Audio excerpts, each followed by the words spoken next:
5 खतरनाक गुनाह जो रिस्क को खत्म कर देते हैं। नबी करीम सल्लल्लाहु अलैहि वसल्लम ने फरमाया, जो शख्स ये 5 गुनाह करता है वो पूरी जिंदगी गरीब ही रहेगा। वो 5 गुनाह कौन से हैं? नंबर 1, बिस्मिल्लाहिर्रहमानिर्रहीम।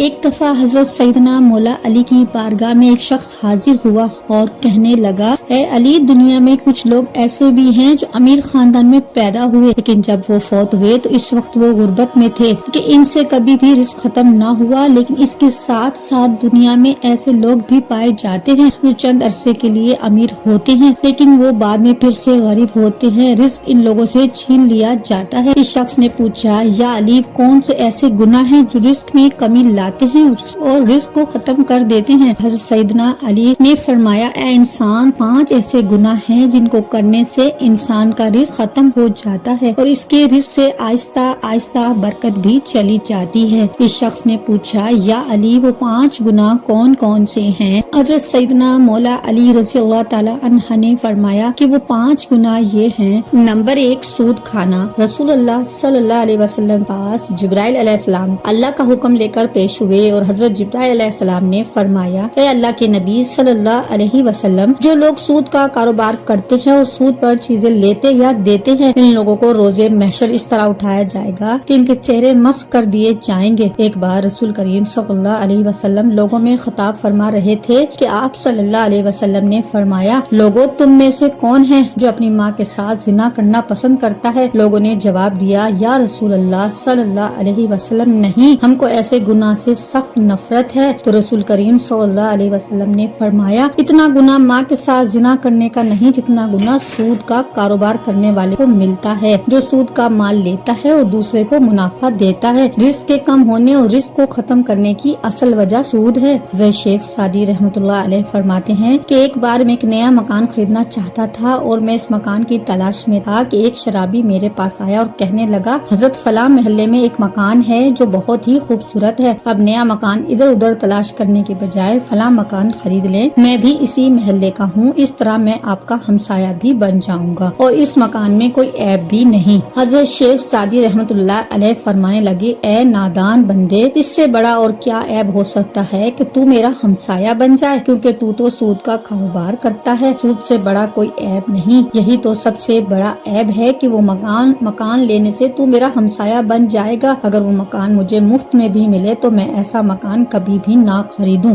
हज़रत शेख सादी ने फरमाया, तेरे मरने के बाद इस मकान की कीमत 10 गुना से भी ज्यादा भर लूंगा। नंबर 2, हज़रत सैयदना अली रज़ियल्लाहु ताला अन्हु ने फरमाया कि दूसरा सबसे बड़ा गुनाह ये कि तुम किसी नेक और परहेजगार औरत पर इल्जाम लगाओ या तोहमत बांधो। कुरान करीम अल्लाह पाक फरमाता है, जो लोग नेक औरतों पर तोहमत लगाते हैं, वो औरत जो हर वक्त मेरी रहमत की आगोश में रहती है, जिन पर हर घड़ी मेरी रहमत की बारिश बरसती है, वो नमाज अदा करती है, बापर्दा रहती है और मुत्तकी है। जो लोग ऐसी औरतों पर तोहमत लगाते हैं, मुझे कसम है अपने जात की कि मैं इस वक्त तक इन लोगों को माफ नहीं करूंगा जब तक नेक औरतें इनको माफ ना करें। जिन पर इन्होंने तोहमत बांधी, जिस तरह माँ अपनी औलाद के खिलाफ एक लफ्ज भी सुनना पसंद नहीं करती, इसी तरह अल्लाह पाक अपने नेक बंदों के खिलाफ कोई भी लफ्ज सुनना पसंद नहीं करता। हज़रत ईसा अलैहिस्सलाम के पास एक बूढ़ी औरत आई। इसने कहा, ए ईसा, मेरे शौहर 30 साल पहले फौत हो चुके हैं। मैं इनसे बहुत मोहब्बत करती थी। अब हर रोज मेरा शौहर मेरे ख्वाब में आता है और मेरे घर ख्वाब में आके मुझे कहता है, मेरी कब्र पर आकर मेरी कब्र को खोद कर देखो। हर रोज मेरे ख्वाब में आके यही कहता है कि एक बार मेरी कब्र खोदो और मेरा चेहरा तो देखो। ए ईसा, मैं बहुत दूर से चल कर ये मसला आपके पास लेकर आई हूँ।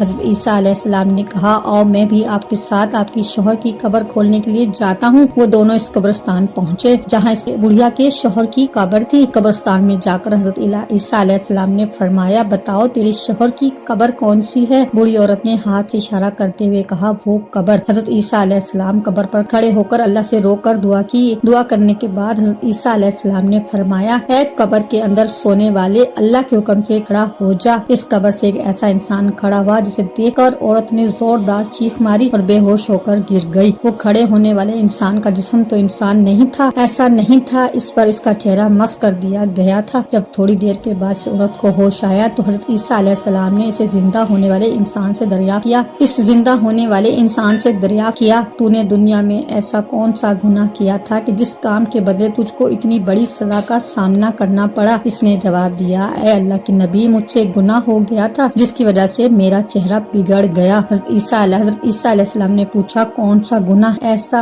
ایسا گناہ جس میں تیرا یہ حال ہوا؟ اس قبر سے کھڑے ہونے والے انسان نے کہا، میں نیک اور پرہیزگار عورتوں پر تہمت لگا کر ان کا استعمال کیا کرتا تھا، جس کی وجہ سے مجھے سزا بھگتنی پڑی۔ روز محشر ہی میں لوگوں کے ساتھ ہی اٹھایا جاؤں گا جن کے چہرے مسخ شدہ ہوں گے۔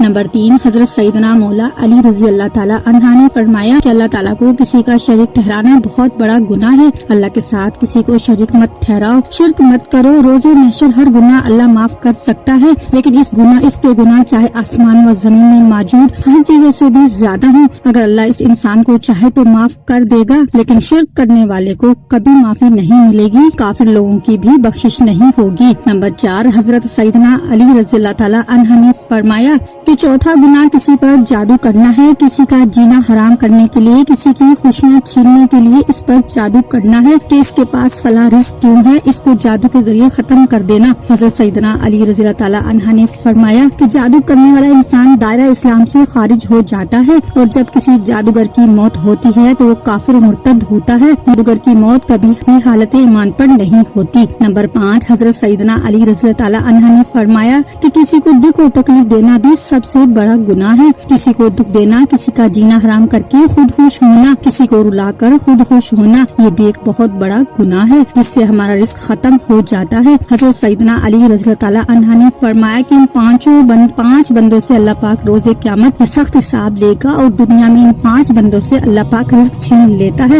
اللہ تعالیٰ ہمیں دین کی مکمل سمجھ نصیب فرمائے اور ہمیں نیکوکاروں میں